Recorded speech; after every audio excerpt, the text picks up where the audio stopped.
नमस्ते बच्चों। आज के इस वीडियो में हम पढ़ेंगे अतिशयोक्ति अलंकार। तो अतिशयोक्ति अलंकार, इस अलंकार की श्रेणी में ये अलंकार पढ़ाएंगे आज हम। अतिशयोक्ति अलंकार का मतलब होता है जब किसी बात को इतना बढ़ा चढ़ाकर कहा जाए कि वह बात असंभव सी लगने लगे, तब वहां अतिशयोक्ति अलंकार होता है। अतिशयोक्ति का शाब्दिक अर्थ क्या है, आइए पहले इसी को देख लिया जाता है। अतिशयोक्ति, अतिशयोक्ति,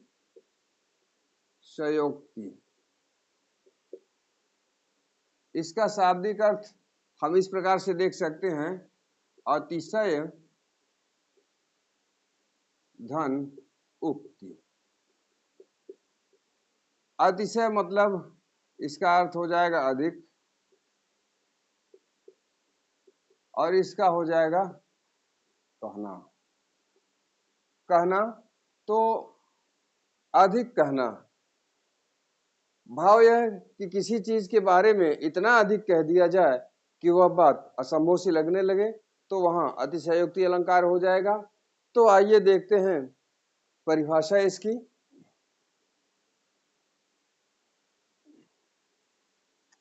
परिभाषा इसकी क्या है? परिभाषा, जब किसी बात का वर्णन इतना बढ़ा चढ़ाकर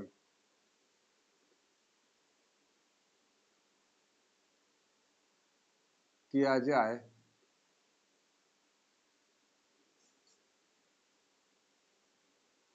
कि वह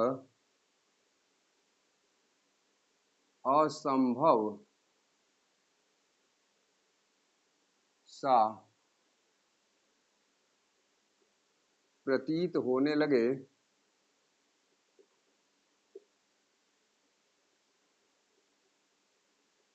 तब वहां पर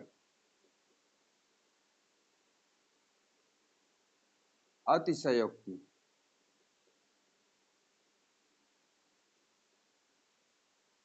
अतिशयोक्ति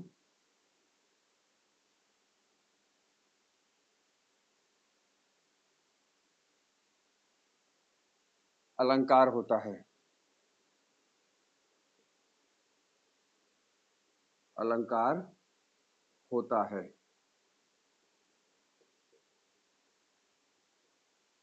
जब किसी बात का वर्णन इतना बढ़ा चढ़ाकर किया जाए कि वह असंभव सा प्रतीत होने लगे, तब वहां अतिशयोक्ति अलंकार होता है। तो इस प्रकार से हमने परिभाषा को देखा कि किसी बात को बहुत अधिक बढ़ा चढ़ाकर कहना अतिशयोक्ति हो जाता है, और वहां पर अतिशयोक्ति अलंकार उत्पन्न हो जाता है। जैसे एक उदाहरण हम दे रहे हैं। उदाहरण है,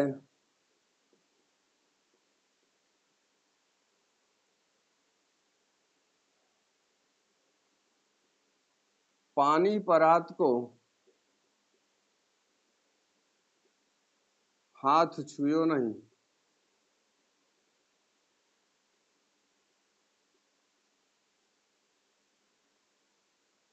हाथ छुयो नहीं, नैनन के जल सो पग धोए, नैनन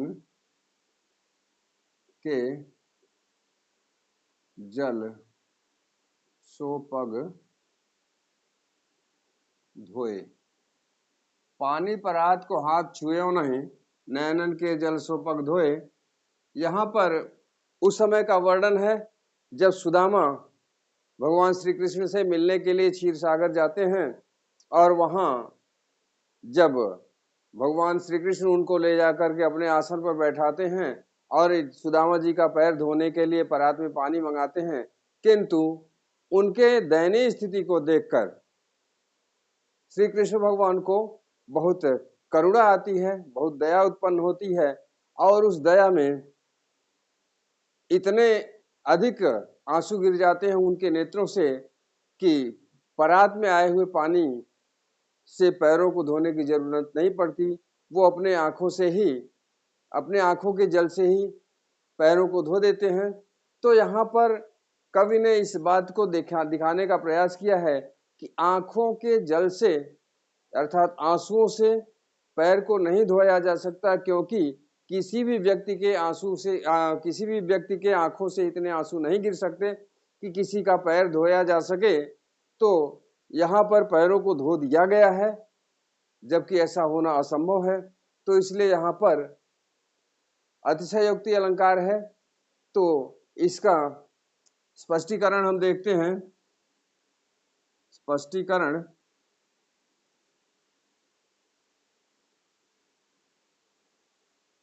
उक्त उदाहरण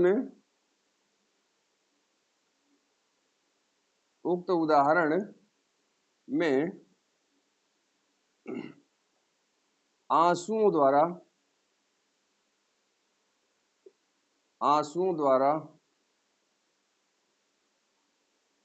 पैरों को धोना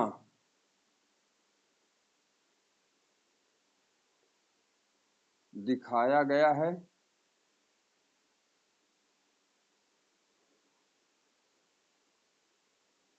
जबकि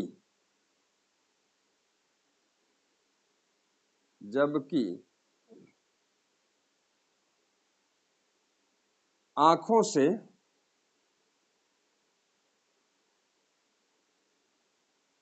इतने आंसू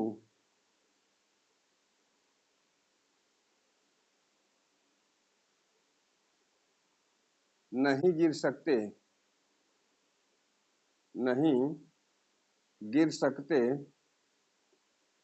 कि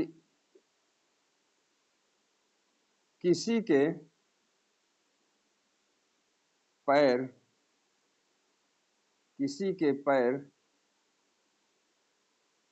धोए जा सकें।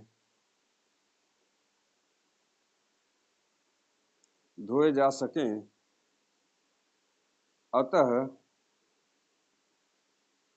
यहाँ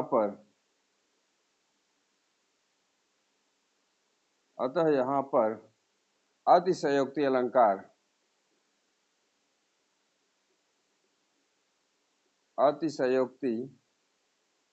है।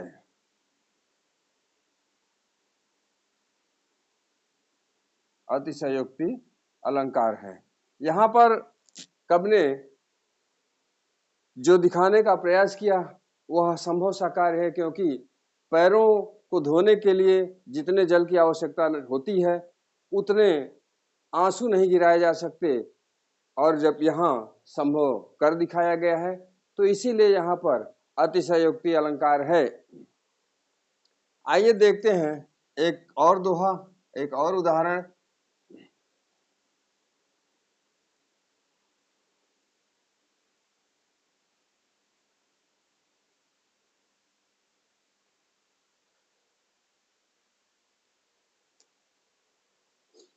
साज चतुरंग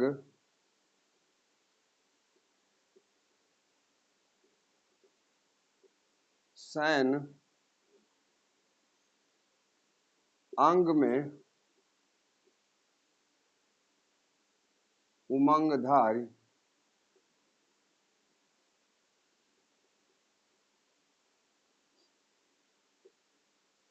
साज चतुरंग सैन अंग में उमंगधारी सर्जा शिवाजी जंग जीतन।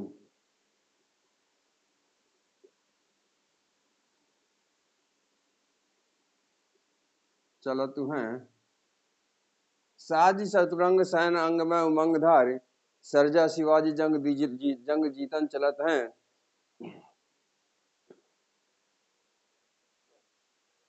भूषण भनत नाद भूषण भनत नाद बिहद नगारन के नदी नदमद मद गैबरन के रलत हैं। साज चतुरंग सैन अंग में उमंग धार, सरजा शिवाजी जंग जीतन चलत हैं। भूषण बनत नाद बिहद नगारन के, नदी नद मद गैबरन के रलत हैं। इसमें कवि ने लिखा है कि महाराज शिवाजी जब अपनी चतुरंगड़ी सेना सजा करके दूसरे राजाओं पर युद्ध के लिए आक्रमण करते थे, तब उनके सेना में सवार हाथियों का झुंड इतना मतवाला हो जाता था, इतना मतमद हो जाता था कि उनके कान से गिरने वाला मदजल इस प्रकार से बहने लगता था जैसे नदी नालों में जल बह रहा हो। तो इसमें अतिशयोक्ति ये है कि हाथियां चाहे जितनी भी हों, उनके कानों से इतना अधिक मदजल नहीं गिर सकता कि वो नदी नालों में बहने वाले जल की भांति बहने लगे। किंतु यहाँ पर कवि ने वही दिखाया है, नदी नद मद गैबरन के रलत हैं। नदी नद, नदी और नालों की भांति, मद मदजल गैबरन के रलत हाथियों के बहने लगता है, अर्थात नदियों और नालों के में बहने वाले जल के समान हाथियों के कान से गिरने वाला मदजल बहने लगे, ऐसा असंभव है। तो यही अतिशयोक्ति है और इसी बात का वर्णन यहाँ पर कवि ने किया है। तो स्पष्टीकरण इसमें देख लेते हैं। स्पष्टीकरण,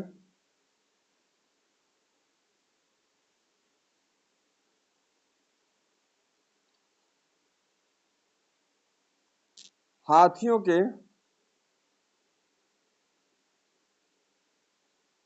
कान से इतना मदजल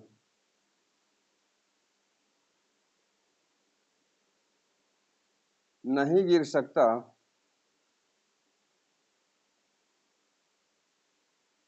कि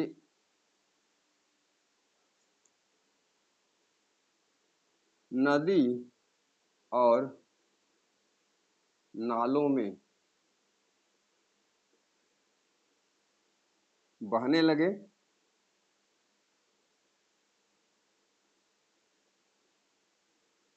किंतु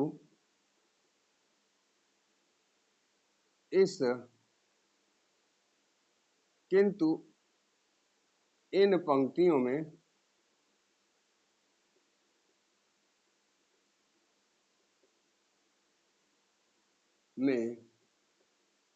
कवि ने ऐसा होना संभव किया है।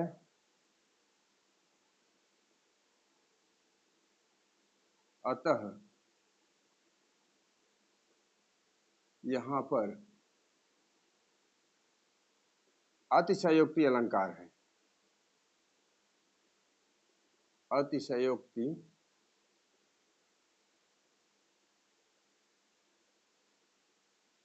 अलंकार है।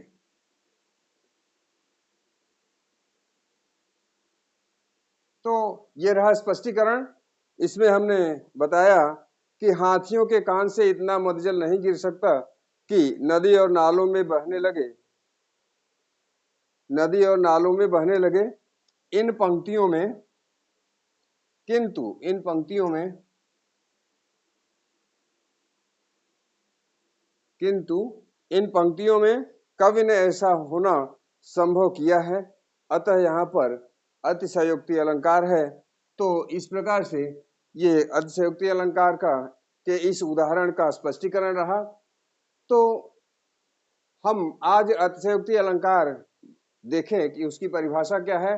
दो उदाहरण देके हमने बताया कि दो उदाहरण और उसका स्पष्टीकरण करके हमने बताया कि अतिशयोक्ति अलंकार किस प्रकार से पहचाना जा सकता है, अतिशयोक्ति अलंकार क्या होता है।